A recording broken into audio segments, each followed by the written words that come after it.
Liberty Nation with Tim Donner. And now we have reached the portion of Liberty Nation Radio, which we entitle Talkin' Liberty.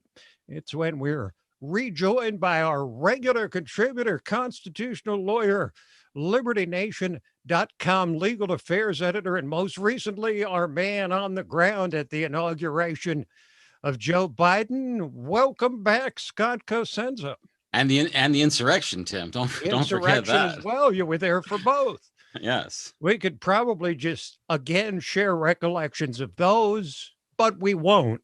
Instead, let's talk liberty and the fate of a man's bump stock apparently lies with an on bank, and how great it is that I can use on bank in the first story because I like to show off, with my French, Scott.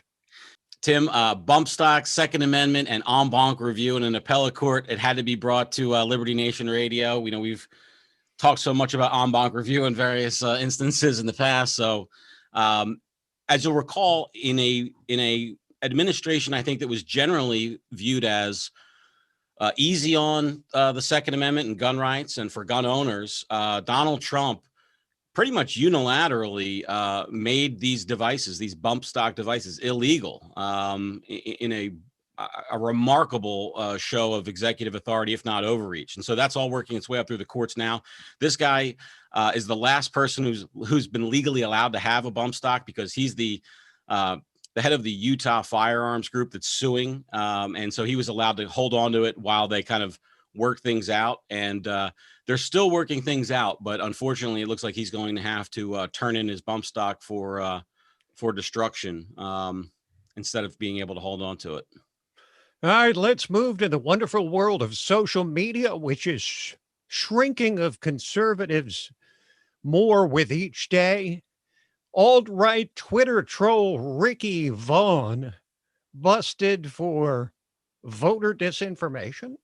Yes, Mr. Vaughn's given name is Mr. Douglas Mackey, and he was arrested by the FBI, Tim, for the creation of memes. And I have to say, as I was reading through the criminal complaint against him, again, this is a criminal prosecution arrest. They were fashioned in a way to make fun of the Hillary Clinton supporters who didn't understand that you had to vote in a prescribed way by law, that you couldn't vote via text message or via Facebook, which is what the joke of the memes were. Now, the FBI takes it as if that was a genuine attempt to kind of frustrate people's attempts to vote rather than make hay of ignorant people or just to amuse folks on the right. He now faces up to 10 years in prison for the alleged crimes. So, Scott, is there any evidence that this is the leading edge with the camel's nose under the tent of starting to try and shut down people simply for exercising their free speech if they happen to be conservative? Or is that a dramatic overreaction to this individual instance? I read the complaint and I read the statute, and it seems like a stretch. If it'd be one thing, I think, if there were plenty of prosecutions on hand that we could think of where people who were not Trump allies or defenders were prosecuted thusly. We'll have to see if more reporting bears out whether that's true, but I haven't seen any cases similarly situated yet on the other side of the aisle. So to use a statute that's basically designed to punish kind of barbaric civil rights abuses for tweeting some memes that one created, it doesn't look great, Tim. Now, the cops have been told down in Florida that and this is much to your delight, they've been told that they must destroy the illegal surveillance videos from that famous spa visited by Robert Kraft, owner of the Patriots and famous billionaire. Well, politician state attorney David Arenberg, sort of his last hold on the case was to keep these tapes in the hopes that they would be able to get out. I think is not been established in court, Tim, but I mean, I can read a newspaper as well as anybody. And if you pay attention to this case, you know that it was a political hit job from the jump. And it was designed not to, as the state authorities would have you believe under the heroic motivations of eliminating or reducing or prosecuting at least trafficking of women or minors. But instead, it just involved some humdrum, relatively staid sexual act for money with people well into their approaching their senior years of both parties. And it seemed like Mr. Kraft's affiliation with Mr. Trump led this politician to think that he was going to, make a stand on it and get to higher office. And so Robert Kraft has received the quality of justice that everybody should receive. But unfortunately, it takes, I'd love to see the bill for that defense, Tim, all into now. It has to run well deep into the seven figures. So for this relatively minor charge, to make sure that his image wasn't shared with the media. So has his DA from Palm Beach County announced his candidacy for governor yet, Scott? Oh, I think he's going to maybe wait another cycle, Tim, till the stink hopefully blows off him. Or maybe till Mr. Kraft passes away. I imagine he would be helpful in funding a challenger to that, to Mr. Arenberg's office. I have a few doubts about that now.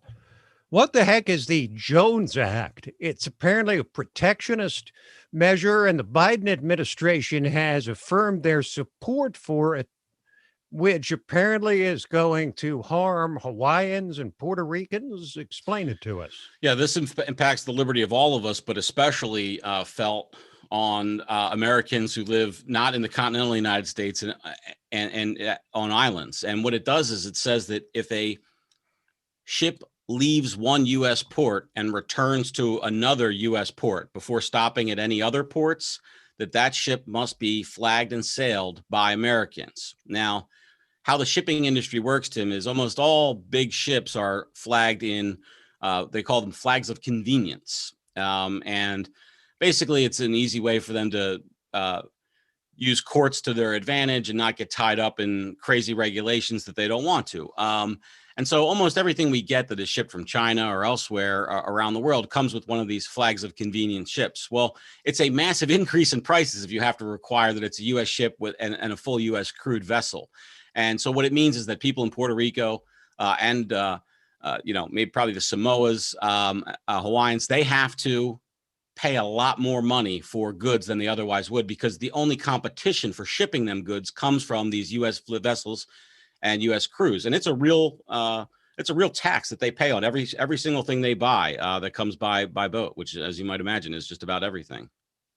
So that means that Joe Biden is really kind of like Donald Trump. He's protecting Americans, Scott. America first. It's one of those competing interest things. I'm assuming that the union, the ship with the merchant marine, I guess, or whatever, the shipping unions are more powerful than the Puerto Rican constituency, because that seems to be the only reason why he would do it.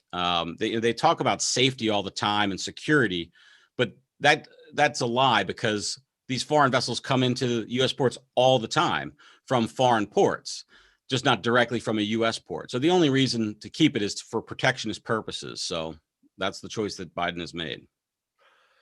And as the nation starts to become widely vaccinated, I guess we're at about 1 million a day now, which is apparently what the new president has set as his goal. It seems that the COVID has disproportionately affected communities of color as the numbers come out. And Oregon, apparently in response to this or for some other reason, is weighing race-based vaccine preferences. This is from the state's COVID-19 Vaccine Advisory Committee, which the state is not compelled to accept their recommendations, but they've signaled that they are going to accept their recommendations. And I just think it's something to talk about if you have our elected officials, Tim, repeating early and often that it's a racist society, that minorities can't get a fair shake. What's the natural outgrowth of that is we have to have more and more preferential treatments for minorities, down to medical care. Why wouldn't it be the case? And I just think this is a natural, logical extension. It might be rebuffed now or held illegal now, but how far into the future will it be when we see this kind of preferential treatment as well? Okay, thank you, Scott. Thanks, Tim.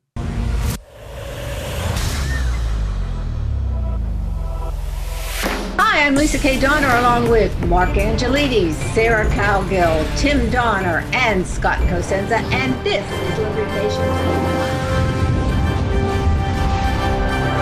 Now let's take a look at the LibertyNation.com electoral leaderboard. It's still 238 for Joe Biden.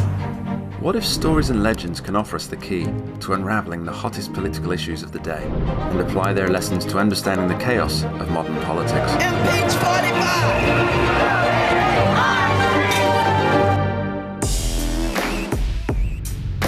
Only where freedom of speech is honored can people who look, sound, or think differently be truly free. If you're discussing something that's difficult, the probability that you're not going to offend each other is zero. President-elect of the United States of America, Donald Trump.